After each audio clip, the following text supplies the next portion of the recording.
बड़े मियाँ और छोटे मियाँ ऐ राजों की दुनिया का पर्दा हटा रे। और इतिहास जान भी मिलेगा, थोड़ा हंसेंगे थोड़ा डरेगा। रात हो या दिन कहानी चलेगी, भूत हो या सच बात निकलेगी। बैठ जाओ सुनने, मजमा जमा है, बड़े मियाँ छोटे मियाँ का ये ड्रामा है। नमस्कार साथियों, मैं आपका अपना आर्यमन सिंह चौहान। आपका स्वागत है बड़े मियाँ छोटे मियाँ पॉडकास्ट में। आशा करता हूँ आप सभी ठीक होंगे। जैसा कि आज आप सेटअप देख रहे हैं, हमारे बड़े भाई आदरणीय राजीव वर्मा जी किसी कारणवश कहीं व्यस्त हैं, वो किसी काम से गए हुए हैं। तो काफ़ी टाइम से इसीलिए वीडियो भी नहीं आ रही थी। तो मैंने सोचा जो हमने जिम्मा लिया है आप लोगों को एंटरटेन करने का, वो हम बरकरार रखेंगे। तो सबसे पहले तो माफ़ी चाहूँगा, और राजीव भाई ने भी स्पेशल मैसेज आप सभी के लिए भेजा है। उन्होंने तहे दिल से माफ़ी मांगी है, सिर्फ वो एक एपिसोड में वो मौजूद नहीं है और उसके लिए उन्होंने माफ़ी मांगी है। कृपया आप उन्हें माफ़ करिएगा। नेक्स्ट एपिसोड से राजीव भाई और हम जो है बड़े मियाँ छोटे मियाँ दोनों साथ में आप सभी के समक्ष नई नई कहानियाँ लेकर आएंगे। तो साथियों, जैसे कि लास्ट एपिसोड में आपने देखा था, मैंने एक घटना बताई थी जो कि हमारे साथ घटी थी, मेरी बहन के साथ घटी थी। तो वही बहन हिमाद्री चौहान, उनको आज हम अपने पॉडकास्ट में लेकर आए हैं। तो स्वागत है हिमाद्री चौहान का। धन्यवाद। तो जैसा कि इनके साथ घटा था, थोड़ा हमने शेयर भी कर दिया था एक्सपीरियंस आपसे कि कैसा लगा था हमें। तो आज भी एक नई कहानी लेकर आए हैं। तो हिमाद्री चौहान जी से मैं अनुरोध करूंगा, रिक्वेस्ट करता हूं कि हमारे व्यूवर्स को आप संबोधित करें। सबसे पहले तो मैं ये कहना चाहूँगी कि धन्यवाद, आपने मुझे अपने पॉडकास्ट में बुलाया। और काफ़ी टाइम से बोल रहा था कि दीदी स्टोरी है तो मैं बता देती हूँ। मैं कहा चल बता दे कि अगर आप आ जाते तो फिर बढ़िया होता। तो मैं भी, मेरी गृहस्थी है, शादीशुदा हूँ, तो बच्चे के साथ आना बहुत मुश्किल होता है। तो अभी मैं कुछ टाइम के लिए आई थी, तो मैं चलो तुम्हारे आपके पॉडकास्ट में मैं आ जाती हूँ। तो जो वो मेरे साथ घटित हुआ था वो बहुत ही हॉरिबल था। तो वो ऐसा हॉरिबल था कि मतलब मैं दिन में भी बहुत डरती थी। दिन में भी मैं कमरे में नहीं रहती थी। मुझे कोई ना कोई चाहिए होता था, जैसे मम्मी, सिस्टर। तो मुझे बिजी रखने के लिए दीदी ने लैपटॉप दिया था, उसमें मूवीज़ देखो। और कुछ धार्मिक बुक्स दी हुई थी, मम्मी ने वैष्णो देवी की बुक्स दी हुई थी कि उसको पढ़ो पढ़ो, अपने आप को बिजी रखो। तो उन दौरान ऐसा हो गया था कि जब मेरे साथ ये सब चीज़ हुई थी, तो मतलब मैं ऑफिस से भी मेरी छुट्टी थी। तकरीबन मैं 2 महीने तक मैं छुट्टी में थी, जो भी मेरे साथ ये हुआ था। फिर उसके बाद जब पूरा पूजा पाठ वगैरह हुआ, पूजा वगैरह हुई, सब कुछ सब ठीक हो गया। उसके बाद जाके मैंने 2.5 महीने के बाद मैंने ऑफिस ज्वाइन किया है। फिर जो वो सब कुछ चला गया था, जो भी थी वो कुछ भी था, उसके बाद मैं जहाँ पे वो ये चीज़ हुई, मैं वहाँ अकेले रहती थी। उस जगह पे मैं अकेले रहती थी, कितने साल तक मैं अकेले रही हूँ। फिर मुझे डर नहीं लगा। तो अब आज मैं जिस नई स्टोरी के साथ आई हूँ वो भी हमारे ही घर की है, हमारे घर की स्टोरी है वो भी। और वो भी है मेरी मदर की बड़े सिस्टर थे, जो कि अब हमारे बीच में नहीं है। हमारे मदर के। हाँ, हमारे मदर के। तो वो अब हमारे बीच में नहीं है। जो ये स्टोरी है ये है 25 से 30 साल पहले की, जब हमारी मम्मी की नई नई शादी हुई थी। वो मम्मी की एल्डर सिस्टर थे, उनकी शादी नहीं हुई थी, मम्मी की नई नई शादी हुई थी उस वक्त। तो जो मेरी मम्मी है, हमारे मम्मी है, वो है उत्तराखंड से। तो जो हिमाचल का जो बॉर्डर आता है और उत्तराखंड का जो बॉर्डर स्टार्ट होता है, वो फर्स्ट जो बॉर्डर है वहीं से ही हमारी मम्मी है, आराकोट। कुछ जो व्यूअर्स हैं वो जानते ही होंगे। बिल्कुल।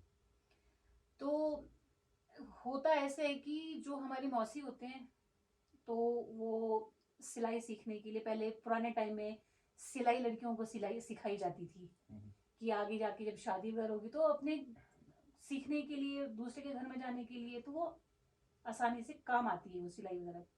तो वो सिलाई सीखने के लिए जाते थे। एक जगह का नाम है नागांव, वहीं पास में। हाँ वहीं पास में। तो वहाँ पे वो हॉस्टल में रहते थे। और वो जो सिलाई सेंटर था वो गवर्नमेंट एफिलेटेड था। फिर जब वो सिलाई सीखने जाते थे, जहाँ वो सिलाई सेंटर था वो एक कब्रिस्तान के ऊपर बना हुआ था। जहाँ कब्रिस्तान होगा उसके ऊपर वो, किसी टाइम पे होगा बना हाँ, हुआ तो वहाँ उसके ऊपर वो बिल्डिंग बनी हुई थी। पे।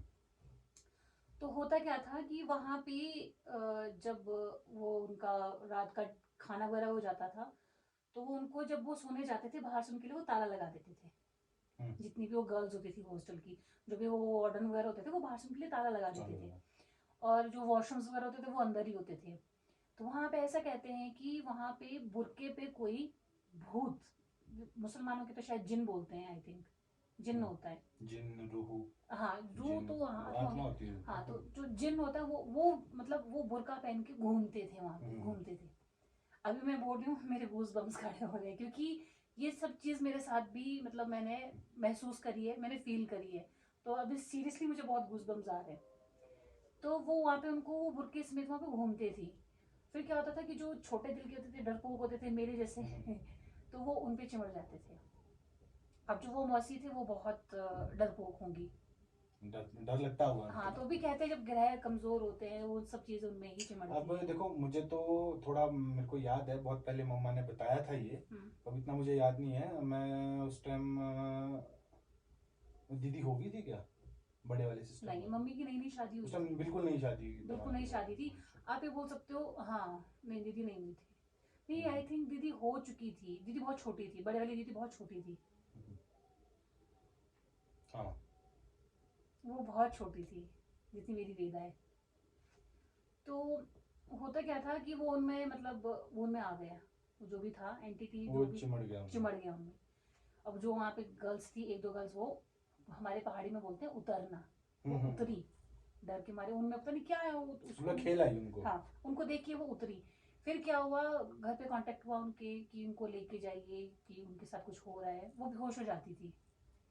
कई में ऐसा होता है कि जिनके अंदर ये चीजें प्रवेश करती हैं वो कई तरह की हरकतें करते हैं। हाँ।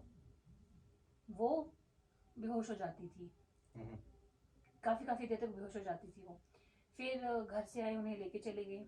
उनका बहुत इलाज हुआ, पूजा पाठ हुई, देवता का बहुत सब कुछ किया, उनको कुछ भी फर्क नहीं पड़ा।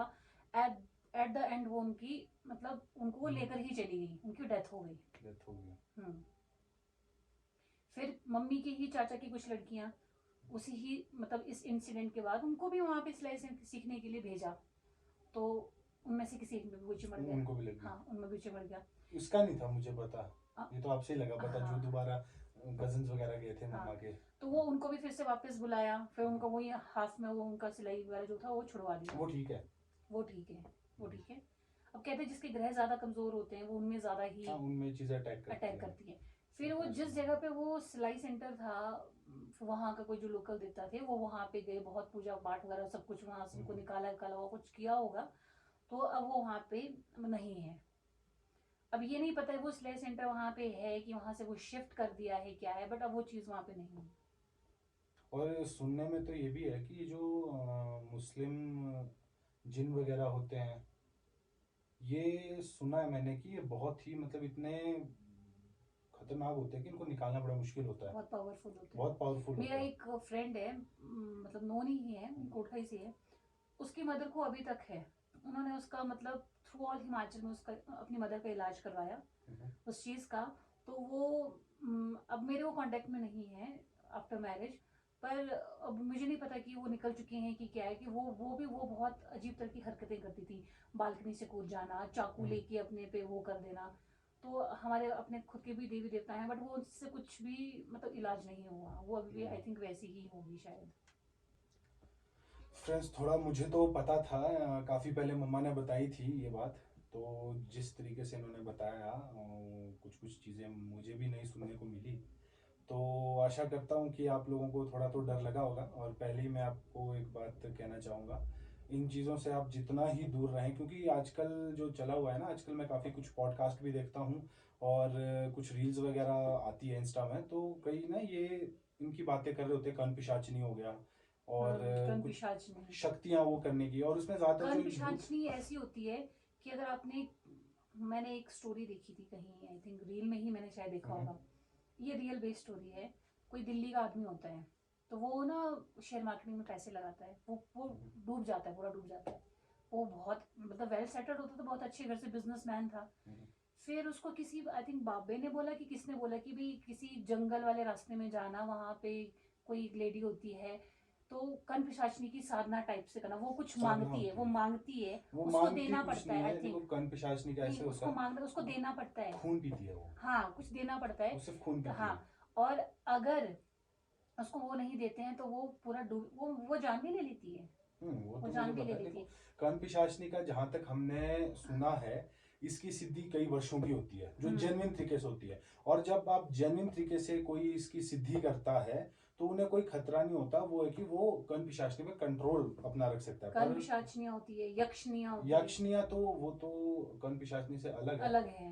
और जो कर्ण पिशाचनी सुना है वो इंसान के जैसे कोई करता है इसकी सिद्धि ना, तो वो उसी के शरीर से उत्पन्न होती है। उत्पन्न होती है। बट यक्षिनी तो नहीं है, वो रहते हैं, वो यक्षनी होती है, यक्ष और यक्षिनी परियां होती है, परियां, उनका यक्ष हाँ, लोक होता है। यक्ष लोग होता है। बट जो कर्ण पिशाचनी होती है they are very very dangerous. और Dangerous। कईयों को कीड़ा लगा होता है ये चीजें वो करने का, ये चीजें हासिल करने का, डायरेक्ट वो मतलब डायरेक्ट मतलब शॉर्टकट में जाने का, ये सब सही नहीं होता है। इससे बहुत ही मतलब आपको भी काफी वो होगा, फैमिली प्रॉब्लम अलग से होगी, माँ बाप काफी वो परेशान कहते हैं होंगे। देर से देर भली। बिल्कुल, आराम से पेशेंस से किया हुआ कार्य हमेशा फलता है, जल्दबाजी कभी भी फलती नहीं है। तो आज का एपिसोड हम यहीं समाप्त करते हैं। होप सो थोड़ा आपको अच्छा लगा होगा स्टोरी सुन के। नेक्स्ट एपिसोड आपको कुछ बड़ा दिखने को होने वाला है, जो कि हम कहीं कुछ स्टिंग ऑपरेशन करने जाएंगे। हल्का सा मैं बता रहा हूँ, पूरा तो नहीं बताऊंगा, फिर सरप्राइज किस बात का रहेगा। पर इतना मैं दावे से कहूँगा कि आपको बहुत मजा आने वाला है, क्योंकि ऐसी जगह हम स्टिंग ऑपरेशन करने वाले हैं। उसकी हमने, आपको पता होगा, हमारे संजू भाई एक एपिसोड में आए थे, टिट्टू भाई, संजू जी, उन्होंने ऑड के नाले का बताया था। तो वहीं का हम एक स्टिंग ऑपरेशन करेंगे, वहां पे जाके देखेंगे कि वहां पे सच में से एंटिटी होती है कि नहीं होती है। हमारे पास इक्विपमेंट्स भी पूरे आ चुके हैं गोस्ट हंटिंग के, तो उसके थ्रू हमें पता लगेगा कि यहाँ पे कुछ ऐसी वाइब्स हमारे को, पैरानॉर्मल एक्टिविटी कुछ है। आप लोगों तक पूरा हम जानकारी पहुंचाते रहेंगे, और इसी तरह आप सभी का प्यार हमें चाहिए। बहुत बहुत धन्यवाद। नमस्कार जी।